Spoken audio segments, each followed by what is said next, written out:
पिछले अध्याय में हमने सुना महादेव की महिमा का अद्भुत वर्णन, जहां प्रकट हुई थी एक और रहस्यमयी कथा। अब आरंभ होता है अध्याय 3, एक और गुह्य रहस्य के साथ। ध्यान से सुनिए, क्योंकि ये केवल कथा नहीं, बल्कि उस अधर्म पर प्रहार है जो धर्म से विमुख हो चला है। अब सुनते हैं बिंदुक ब्राह्मण की कथा। श्री सूत जी बोले, शौनक, सुनो, मैं तुम्हारे सामने एक अन्य गोपनीय कथा का वर्णन करूंगा, क्योंकि तुम शिव भक्तों में अग्रण्य व वेदवेताओं में श्रेष्ठ हो। समुद्र के निकटवर्ती प्रदेश में वाक्षल नामक गांव है, जहां वैदिक धर्म से विमुख महापापी मनुष्य रहते हैं। वे सभी दुष्ट हैं एवं उनका मन दूषित विषय भोगों में ही लगा रहता है। वे देवताओं एवं भाग्य पर विश्वास नहीं करते। वे सभी कुटिल वृत्ति वाले हैं, किसानी करते हैं और विभिन्न प्रकार के अस्त्र शस्त्र रखते हैं। वे व्यभिचारी हैं। वे इस बात से पूर्णतः अनजान हैं कि ज्ञान, वैराग्य तथा सद्धर्म ही मनुष्य के लिए परम पुरुषार्थ है। वे सभी पशुबुद्धि हैं। अन्य समुदाय के लोग भी उन्हीं की तरह बुरे विचार रखने वाले, धर्म से विमुख हैं। वे नित्य कुकर्म में लगे रहते हैं एवं सदा विषय भोगों में डूबे रहते हैं।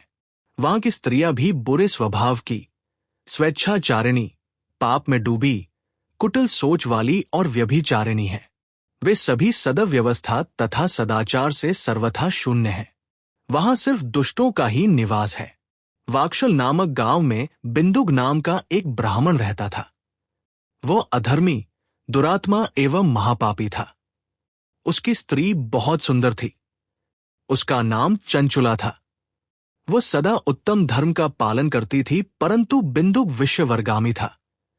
इस तरह कुकर्म करते हुए बहुत समय व्यतीत हो गया।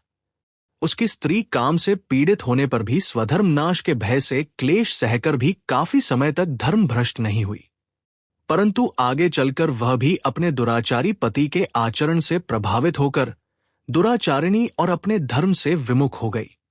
इस तरह दुराचार में डूबे हुए उन पति पत्नी का बहुत सा समय व्यर्थ बीत गया। वेश्यागामी, दूषित बुद्धि वाला वह दुष्ट ब्राह्मण बिंदुक समयानुसार मृत्यु को प्राप्त हो नरक में चला गया। बहुत दिनों तक नरक के दुखों को भोगकर वो मूढ़ बुद्धि पापी विंध्य पर्वत पर भयंकर पिशाच हुआ।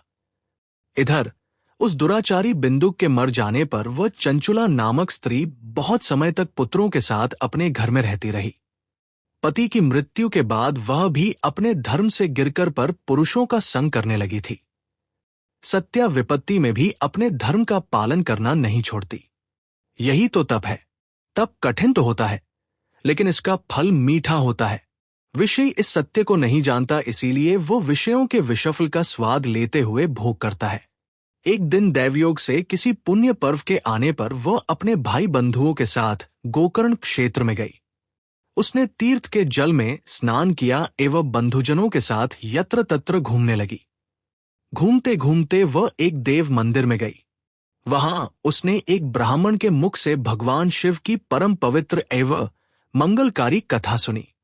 कथावाचक ब्राह्मण कह रहे थे कि जो स्त्रियां व्यभिचार करती हैं, वे मरने के बाद जब यमलोक जाती हैं, तब यमराज के दूत उन्हें तरह तरह से यंत्रणा देते हैं।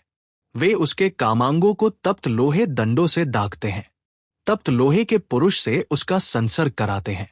ये सारे दंड इतनी वेदना देने वाले होते हैं कि जीव पुकार पुकार कर कहता है कि अब वो ऐसा नहीं करेगा, लेकिन यमदूत उसे छोड़ते नहीं। कर्मों का फल तो सभी को भोगना पड़ता है। देव, ऋषि, मनुष्य सभी इससे बंधे हुए हैं। ब्राह्मण के मुख से ये वैराग्य बढ़ाने वाली कथा सुनकर चंचुला भय से व्याकुल हो गई। कथा समाप्त होने पर सभी लोग वहां से चले गए। तब कथा बांधने वाले ब्राह्मण देवता से चंचुला ने कहा, हे ब्राह्मण, धर्म को न जानने के कारण मेरे द्वारा बहुत बड़ा दुराचार हुआ है। स्वामी, मेरे ऊपर कृपा कर मेरा उद्धार कीजिए। आपके प्रवचन सुनकर मुझे इस संसार से वैराग्य हो गया है। मृत्यरी मूर्त चितवाली पापिनी की धिक्कार है। मैं निंद्य अवस्था में हूं। मैं बुरी विषयों में फंसकर अपने धर्म से विमुख हो गई थी। कौन मुझे जसी कुमारमी में मन लगाने वाली पापिनी का साथ देगा? जब यमदूत मेरे गले में फंदा डालकर मुझे बांधकर ले जाएंगे और नरक में मेरे शरीर के टुकड़े करेंगे, तब मैं कैसे उन महायातनाओं को सहन कर पाऊंगी। मैं सब प्रकार से नष्ट हो गई हूं, क्योंकि अभी तक मैं हर तरह से पाप में डूबी रही हूं। हे ब्राह्मण, आप मेरे गुरु हैं, आप ही मेरे माता पिता हैं। मैं आपकी शरण में आई हूं। मुझे अबला का अब आप ही उद्धार कीजिए। सूत जी कहते हैं, शौनक इस प्रकार विलाप करती हुई चंचुला ब्राह्मण देवता के चरणों में गिर पड़ी। तब ब्राह्मण ने उसे कृपापूर्वक उठाया